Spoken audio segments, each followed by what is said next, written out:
സങ്കീർത്തനങ്ങൾ 13-14 അധ്യായങ്ങൾ. 13 അധ്യായം. ദുഃഖിതൻ്റെ പ്രാർത്ഥന.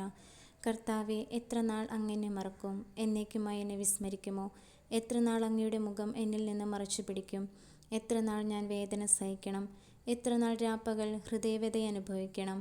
എത്ര നാൾ എൻ്റെ ശത്രു എന്നെ ജയിച്ചു നിൽക്കും? എൻ്റെ ദൈവമായ കർത്താവേ, എന്നെ കടാക്ഷിച്ച് ഉത്തരമരുളണമേ. ഞാൻ മരണനിദ്രയിൽ വഴുതി വീഴാതിരിക്കാൻ എൻ്റെ നയനങ്ങളെ പ്രകാശിപ്പിക്കണമേ.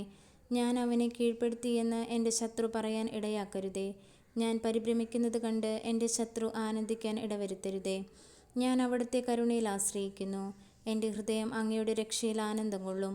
ഞാൻ കർത്താവിനെ പാടി സ്തുതിക്കും. അവിടുന്ന് എന്നോട് അതിരറ്റ കരുണ കാണിച്ചിരിക്കുന്നു. 14 അധ്യായം. ദൈവനിദേശകൻ്റെ മൗഢ്യം. ദൈവമില്ല എന്ന് മൂഢൻ തൻ്റെ ഹൃദയത്തിൽ പറയുന്നു.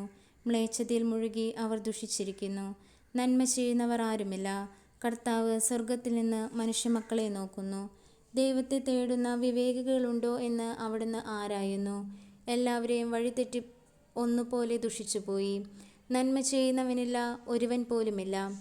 ഈ അധർമ്മിക്കു ബോധമില്ലേ? ഇവർ എൻ്റെ ജനത്തെ അപ്പം പോലെ തിന്നൊടുക്കുന്നു. ഇവർ കർത്താവിനെ വിളിച്ചപേക്ഷിക്കുന്നില്ല. അവിടെ അവരെ പരിഭ്രാന്തി പിടികൂടും. എന്തെന്നാൽ ദൈവം നീതിമാന്മാരോട് കൂടെയാണ്. നിങ്ങൾ ദരിദ്രൻ്റെ പ്രതീക്ഷകളെ തകർക്കാൻ നോക്കും. എന്നാൽ കർത്താവ് അവന് അഭയമായുണ്ട്. ഇസ്രായേലിൻ്റെ വിമോചനം സിയോനിൽ നിന്ന് വന്നിരുന്നുവെങ്കിൽ, കർത്താവ് തൻ്റെ ജനതയുടെ സുസ്ഥിതി പുനഃസ്ഥാപിക്കുമ്പോൾ യാക്കോബ് ആനന്ദിക്കും, ഇസ്രായേൽ സന്തോഷിക്കും.